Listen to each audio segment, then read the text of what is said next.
So, you got your first full-time job, and for the first time in years, it feels good, not just good, or great.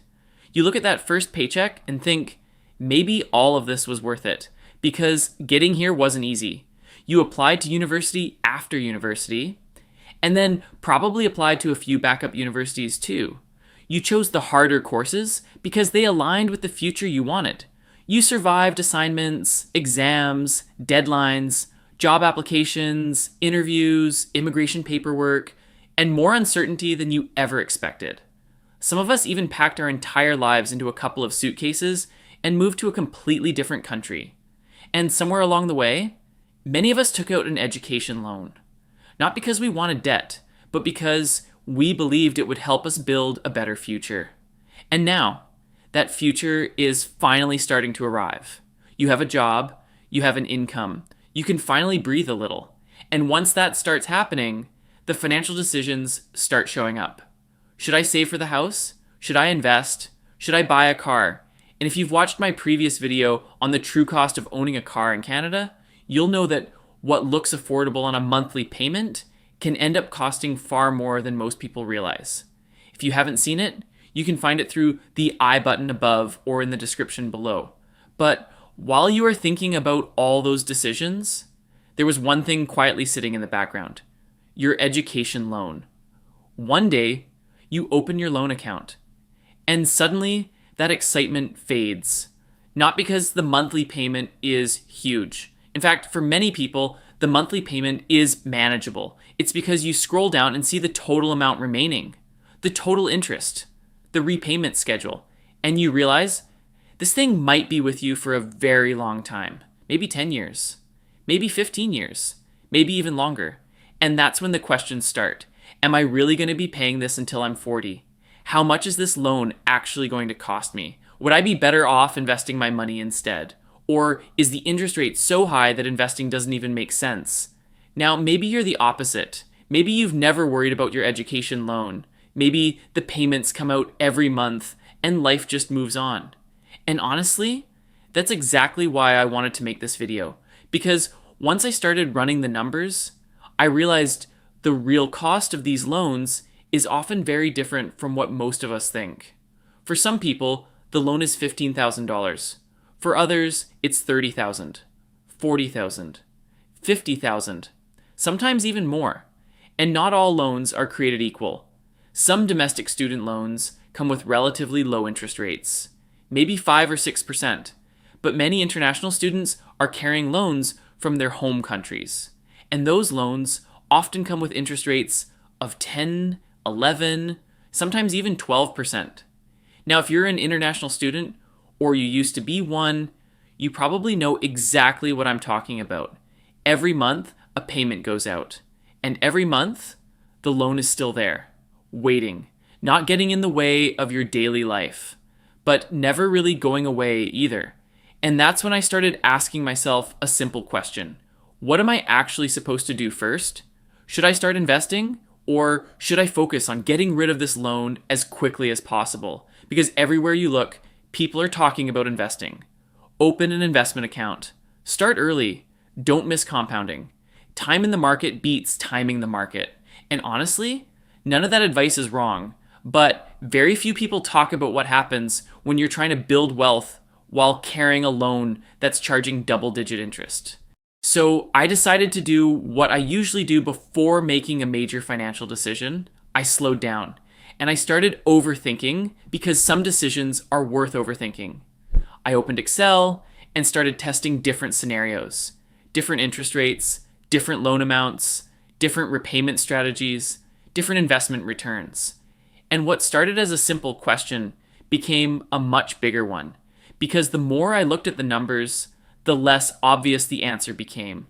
What surprised me was that this wasn't really a question about investing at all. It was a question about trade-offs. It was a question about risk. It was a question about freedom. And depending on which path you choose, the difference could be tens of thousands of dollars over the loan lifetime. So let's figure it out together. Not based on opinions, not based on social media advice, and not based on what worked for somebody else. Let's look at the numbers, Because after thinking about this for a while, I realized something. Most of us focus on what's happening right now. Wait, what's my monthly payment? How much can I invest this month? How much money is left in my account after payday? But that's not really the question. The real question is, where does each decision lead? What does life look like 5 years from now? 10 years from now? 15 years from now? And that's where I started overthinking. What if we could fast forward into the future? What if we could take the exact same person, with the exact same loan, the exact same salary, and the exact same starting point, and simply change one decision? In one future, he starts investing immediately while making the minimum loan payments. In the other, he focuses on eliminating the education loan first and investing later. Then we fast forward 15 years and compare the outcome. Which version ends up ahead? Honestly, before I ran the numbers, I thought I knew the answer. Turns out, I was wrong. Now, before we go any further, I should mention something. I've built this entire calculation into a spreadsheet and attached it in the description below. So if your loan amount is different, your interest rate is different, or you're in a completely different situation, you can plug in your own numbers in your own currency and see exactly what happens. Because the goal isn't to use my assumptions. The goal is to understand your own situation. Okay, so let's take a real life example. Let's imagine someone we'll call Ben, who has just started his master's degree. Like many students, he doesn't have enough money to pay the entire tuition and living expenses out of pocket. So he takes out an education loan. In Ben's case, let's say the loan amount is $40,000. The interest rate is 11%.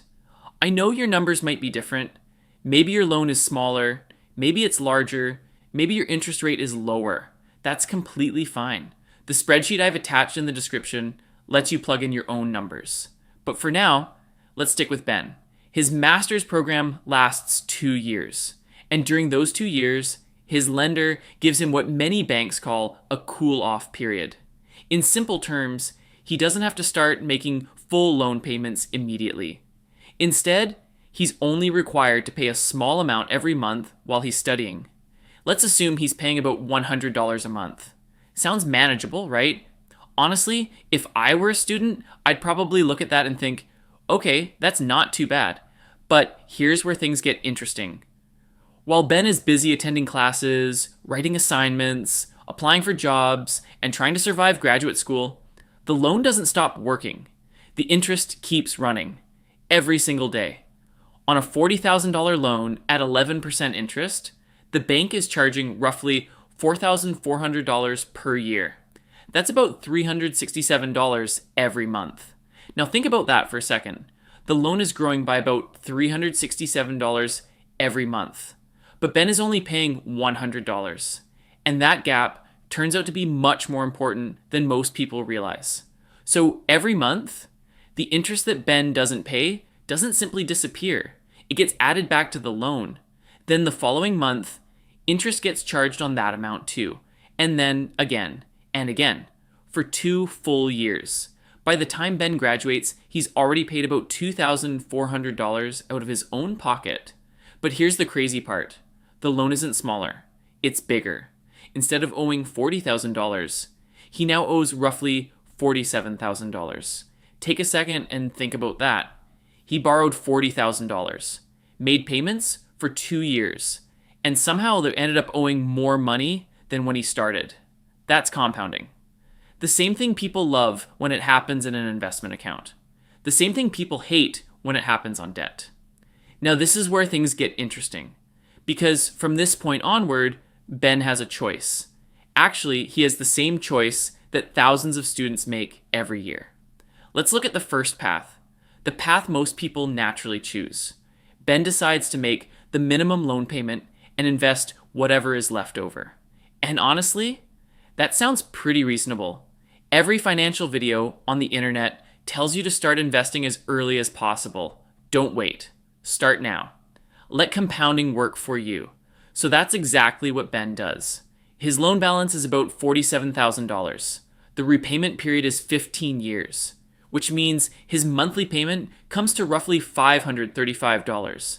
And since Ben can now save about $2,000 every month after his monthly expenses, he invests the remaining $1,465 month after month, year after year. Now let's assume those investments earn an average return of 7% annually, not guaranteed. Just a reasonable long-term assumption. Fast forward 15 years. Ben's portfolio grows to roughly $464,000. Honestly, that's a fantastic result. Almost $500,000. And if I stop the video right here, most people would probably say, well, there you go. Investing wins. But hold on, we're forgetting something. The loan. Because while Ben's investments were growing, the loan was quietly sitting in the background the entire time, collecting interest every month for 15 years. And when I added everything together, I honestly had to double check the spreadsheet. Over the life of that loan, Ben ends up paying almost $99,000. For a loan that started at $40,000, almost $100,000 leaves his pocket. Now let's see what happens if Ben takes a different path. Same salary, same loan, but this time, he makes a different decision. Instead of investing immediately, he decides to get rid of the loan first. Every month, the entire $2,000 goes toward the debt. He is not investing, nor is he trying to grow a portfolio. Just one goal: become debt-free. And honestly, when I first ran this scenario, I expected it to lose. Because we've all heard that delaying investing is a mistake. But then the numbers started showing up. The loan doesn't last 15 years. It doesn't last 10. It doesn't even last 5. It's gone in about 27 months. Just over 2 years. And because the loan disappears so quickly, the interest never gets the chance to snowball. Instead of paying almost $99,000 over the life of the loan, Ben ends up paying roughly $56,000 in total, everything included. The study period, the interest, the repayments, everything. That's about $43,000 less paid to the bank, just from changing one decision. Now, at this point, you're probably thinking exactly what I was thinking.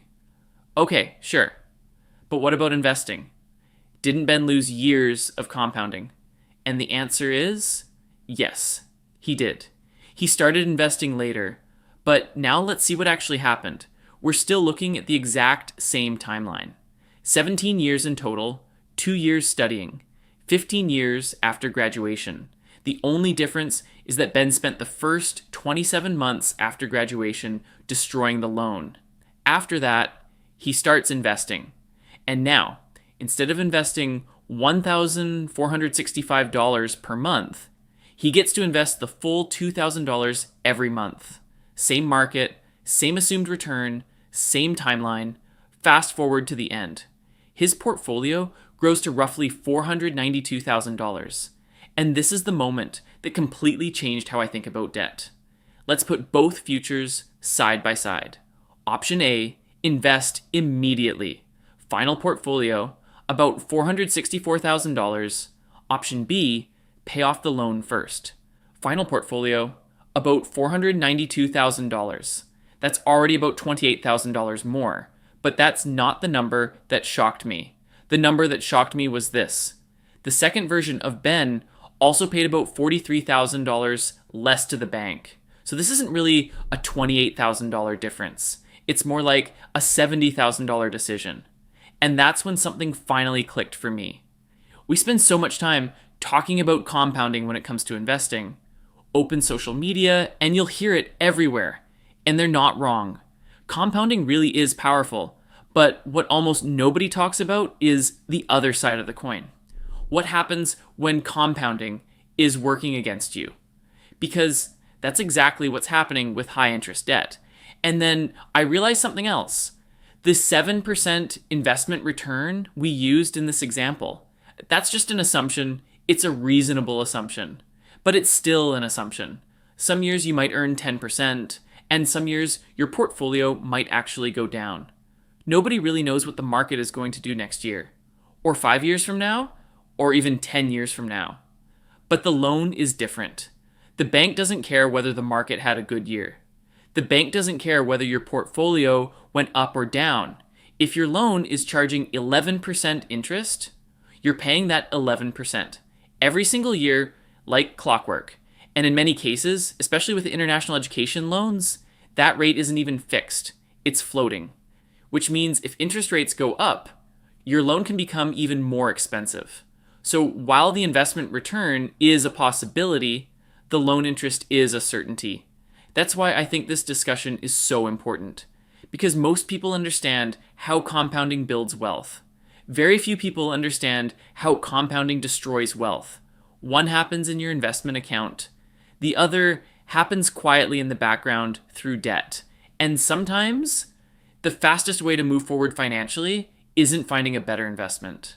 Sometimes it's removing the thing that's pulling you backwards first. Now, before everyone rushes off to pay their education loan tomorrow, let me say this. That's not what this video is about. I'm not saying everyone should aggressively pay off their loan. If your interest rate is lower, your answer could be completely different. If your income is different, your answer could be different. If you're planning to buy a house soon, your answer could be different. Personal finance is called personal finance for a reason. There isn't one answer that works for everyone. And that's exactly why I built the calculator, because I don't want you to rely on my numbers. I want you to understand yours. But if there's one thing this video changed for me, it's this. I stopped looking at my loan as just another monthly payment. I started looking at it as something quietly competing with my future investments. And that completely changed the way I think about debt. Because when most of us look at a loan, we only see the monthly payment leaving our bank account. What we don't see is the opportunity that's quietly disappearing alongside it. That's the part that's easy to miss. And that's why I think this decision is worth overthinking.